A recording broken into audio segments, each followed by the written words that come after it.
तो friends, DSM ज्ञान पाठशाला में आप सभी का स्वागत है। और आज हम लोग पढ़ने वाले हैं बायो का चौथा नंबर चैप्टर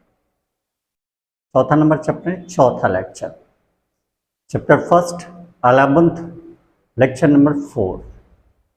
पिछले क्लास में जो आपने पढ़ा था उसके आगे we are going to study about the further decks known as the taxonomy. What is it? ये टैक्सोनॉमी क्या है? ठीक है, पिछले क्लास में जैसे हम लोग पढ़ा था थोड़ा बहुत आप लोग को तो याद ही होगा कि क्या है क्लासिफिकेशन और taxonomy.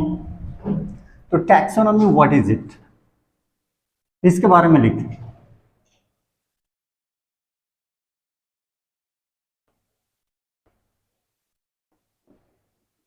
It is the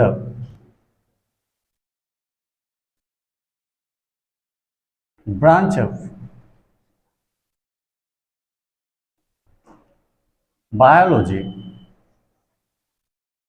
where we study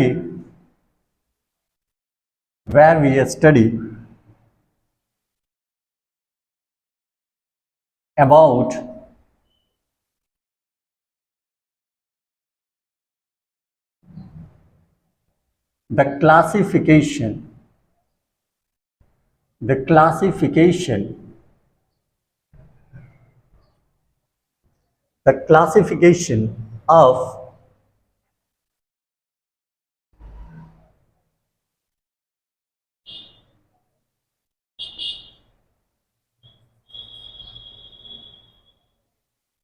organism।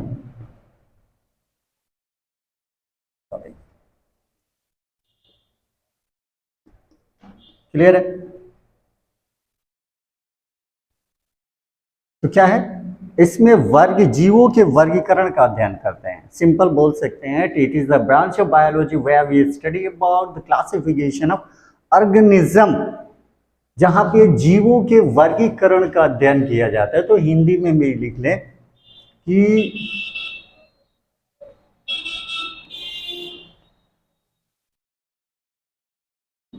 जीव विज्ञान की वह शाखा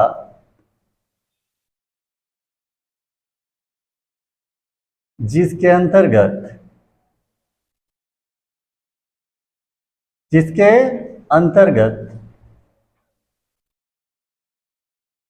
हम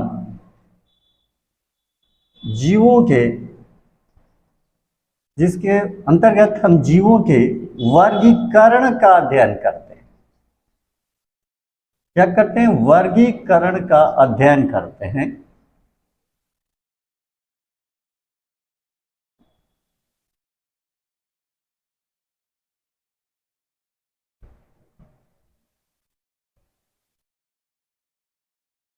उसे हम क्या कहते हैं? उसे हम टैक्सोनॉमी कहेंगे। उसे हम क्या कहेंगे? टैक्सोनॉमी। उसे हम क्या कहेंगे बाबू? इसको हम टैक्सोनॉमी कहेंगे।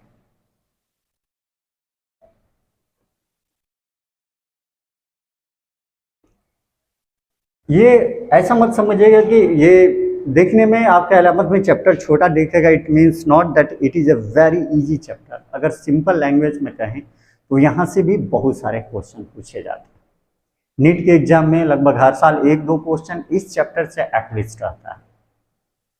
तो जो भी आप पढ़ें बी सिंसियर और पॉजिटिव होकर पढ़ें। It not means that how much you are study, इससे कोई फर्क नहीं पड़ता कि आप कितना पढ़ते हैं। फर्क इससे पड़ता है कि आप जितना पढ़ते हैं उसमें कितना आपके दिमाग में रहता है, क्योंकि जो चीज़ें दिमाग में चलती है वही आप कॉपी पे लिखते हैं। So must recall these things, और इसको याद करते रहे, पढ़ते रहेंगे। If you are facing a problem then must contact me और you can drop your message in inbox. Okay, thank you. तो आप इसे स्टडी करें, इसको आप लिखें, इसके बाद नेक्स्ट इसके बारे में हम लोग चर्चा करते हैं। Please carry on.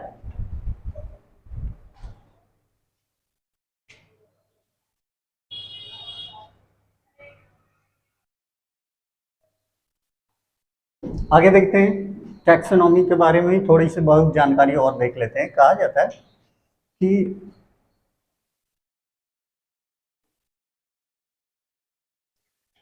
टैक्सोनॉमी का क्वेश्चन पूछते हैं कि who is the father of modern taxonomy. बहुत सारा क्वेश्चन ऐसे पूछा जाता है कि who is the father of modern taxonomy, आधुनिक वर्गीकी के फादर किसे बोलते हैं? तो आपने पढ़ा होगा 11th में, और बुक अगर आप पढ़ रहे होंगे तो आपने देखा भी होगा कि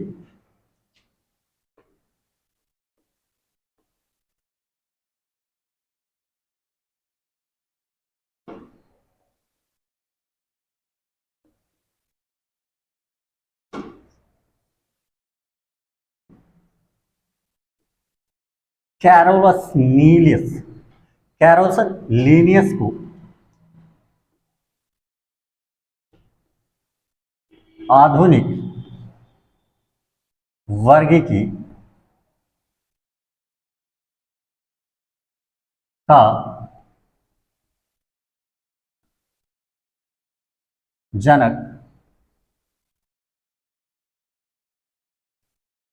कहा जाता है।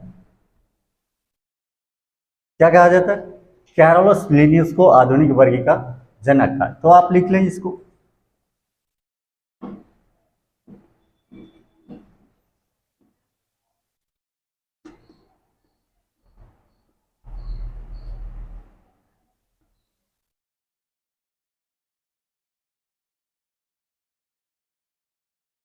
known as the father of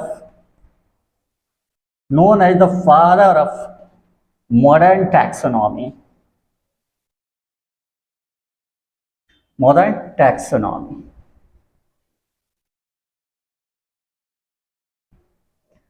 चलिए इसको देख लीजिए, कैरोलस लीनियस को क्या बोला जाता है? कैरोलस लीनियस को बोला जाता है फादर ऑफ मॉडर्न टैक्सोनॉमी।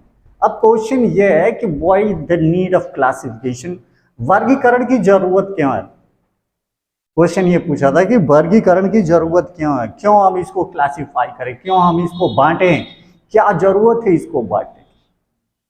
तो बांटने की जरूरत इसलिए, why we are going to divide and classify this all the things, that's why, इसलिए जरूरी है क्योंकि जब तक आप क्लासिफाइड नहीं करेंगे तब तक आप उनके स्पेसीज के बारे में नहीं जान पाएंगे कि इनका जन्म स्थान क्या, कहाँ से जन्म। दूसरी बात क्या होता है कि जैसे ही आप इसको क्लासिफाइड करते हैं, ये पता चल जाता है कि इनके वंशज क्या है, इनके कुल क्या है, और इसे जानवरों को कुल और कैटेगरी में बांटने में हमें क्या होती है, आसानी होता है। Whenever we are going to classify the things, तो उसमें क्या होता है, it is easy to recognise the animals, इसीलिए क्लासिफिकेशन जरूरी है। तो क्वेश्चन पूछता है कि why the classification is needed for it. तो चलिए देखते हैं। सो अगला हेडिंग देखें जरा,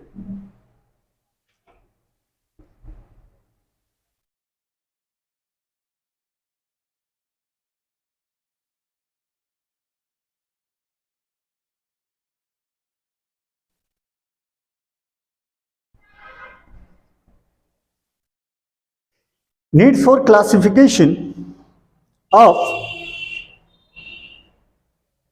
ऑर्गेनिज्म।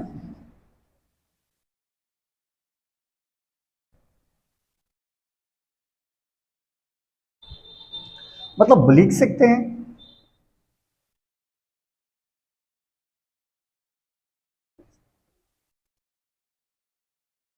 वर्गीकरण की आवश्यकता।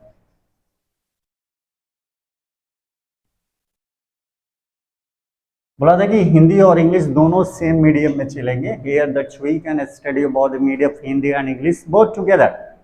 यहाँ हिंदी और इंग्लिश दोनों लैंग्वेज में बहुत सारे टर्म ऐसे होते हैं जो हिंदी में नहीं समझ में आता है और इंग्लिश पढ़ के आसानी से समझ में आता है, और बहुत सारे टर्मोलॉजी ऐसे होते हैं जिसमें आपको इंग्लिश में नहीं समझ में आता और हिंदी में आसानी से समझ में आता। तो why we are trying all level best to study about in both language, whether in Hindi and English both.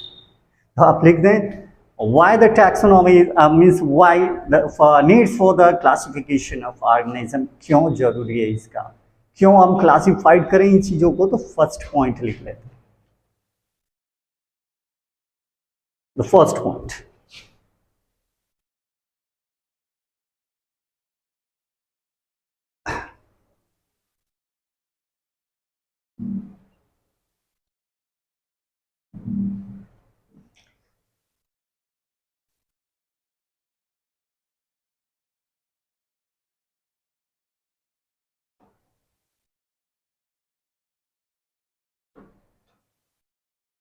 all living beings having a specific name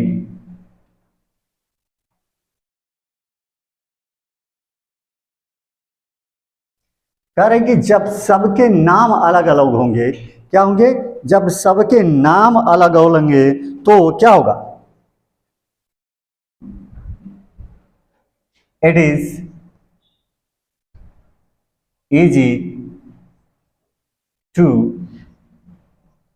identify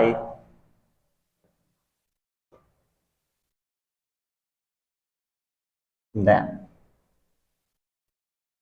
क्या कह रहे हैं, जब सभी जानवरों के या सभी ऑर्गेनिज्म के नाम अलग अलग होंगे तो उनको पहचानने में आसानी होगी। क्लियर है, जब सभी ऑर्गेनिज्म के नाम जो होंगे वह अलग अलग होंगे तो इनको पहचानने में क्या होगी, आसानी होगी। तो हिंदी भी इसका लिख लेते हैं।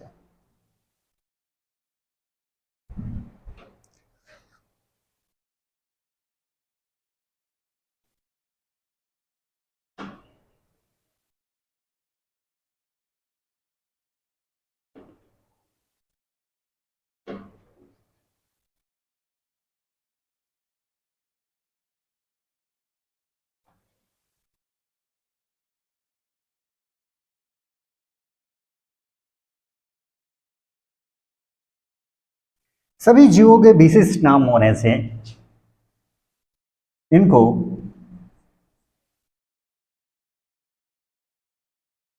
पहचानने में क्या होगी, आसानी होगी।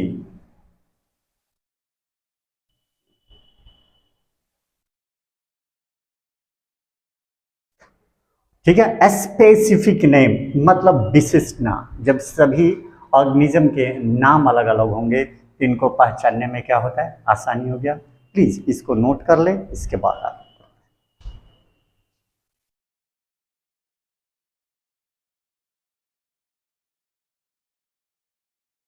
सो गाइस अगला जो टॉपिक है हम लोग जिसमें पढ़ रहे थे कि why it is need to why it is need to classify the organism, क्यों जरूरी है। तो इसमें पहला पॉइंट अपने लिखा था, सेकंड पॉइंट ये है कि different organism have the different name in different region. अगर जितने भी चीज़ हम लोग देखते हैं अपने अगल बगल में, तो जितने भी अलग अलग देश हैं हो सकता है कि उनका नाम अलग अलग होगा।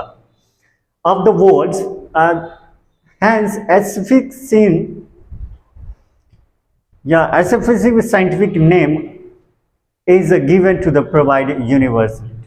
कह रहे हैं कि विभिन्न जीवों के नाम दुनिया में विभिन्न क्षेत्रों में अलग अलग होते हैं, इसीलिए सार्वत्रिक मतलब यूनिवर्सली जो बोलेंगे हम, यूनिवर्सली एक ऐसा नाम दिया जाए जो दुनिया में सभी को पता हो और इसे कोई भी बदल ना सके।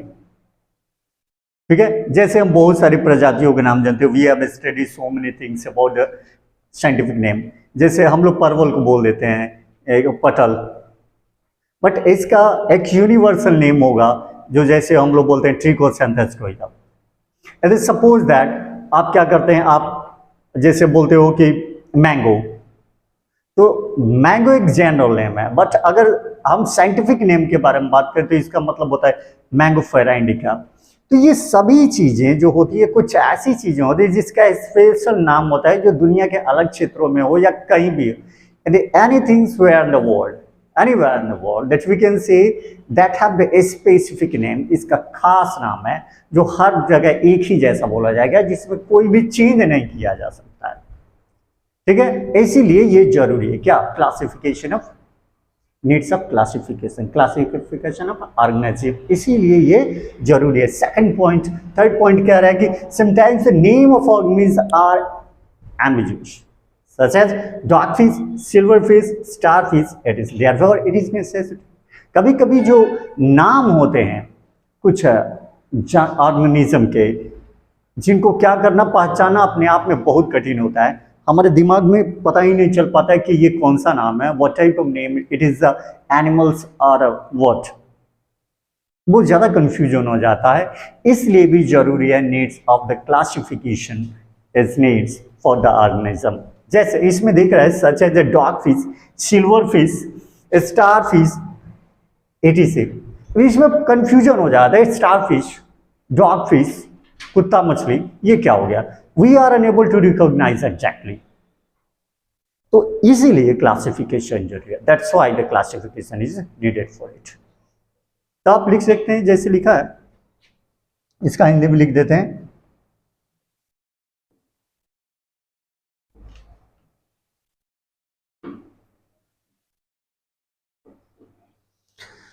लिखिए,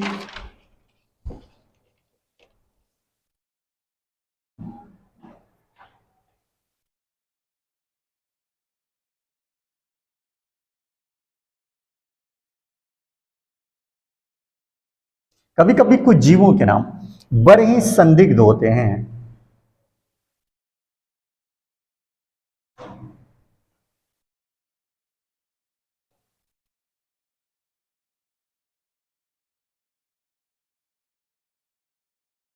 जैसे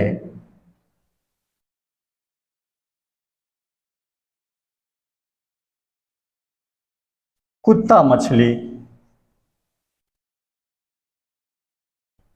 रजत मछली,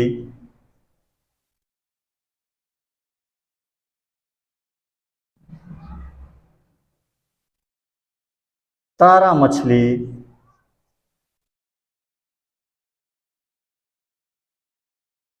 इत्यादि।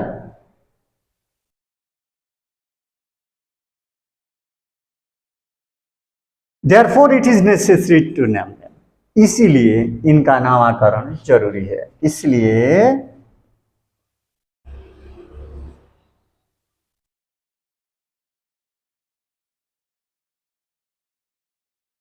इसका नामकरण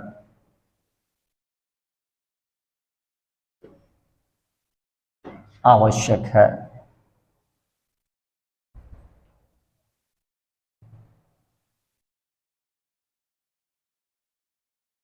प्लीज नोट इट गाइस, आप लोग प्लीज लिख लें। इसके बाद नेक्स्ट टॉपिक के बारे में हम लोग डिस्कस करते हैं। Please note it fast.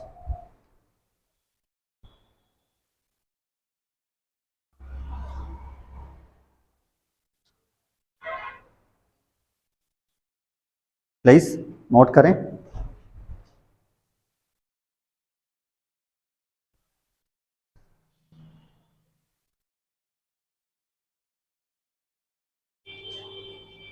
So guys, अलग टॉपिक, जो अगला टॉपिक है जिसके बारे में हम पढ़ रहे हैं, उसका नाम है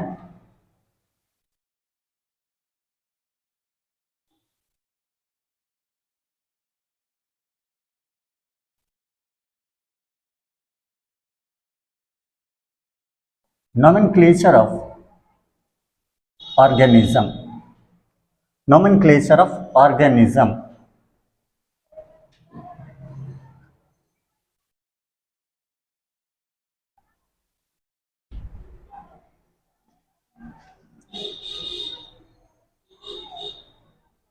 जिसको बोलते हैं हम लोग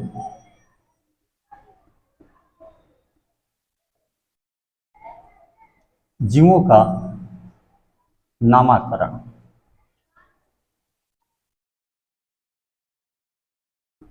मान लीजिए कि दुनिया में जितने भी ऑर्गेनिज्म में जितने भी जीव हैं, उन सभी का कोई ना कोई एक स्पेशल तो नाम देना होगा, ताकि पूरी दुनिया उसे जान सके एक ही नाम से। जब तक ये नहीं किया जाएगा तब तक कैसे पता चले? ठीक है, जैसे मेढक की प्रजाति, मेढक की प्रजाति जो होगी वो क्या होगी? राणा वंश से रिलेटेड। मटर का पीसियम। तो ये क्या होती है? अलग अलग ढंग की प्रजातियां होती है, इसीलिए इनका खास एक नाम देना जरूरी है, ताकि पूरे दुनिया में in world wise the peoples can know it easily. That's why it is important the nomenclature of the organism. नामकरण इसका इसलिए जरूरी है।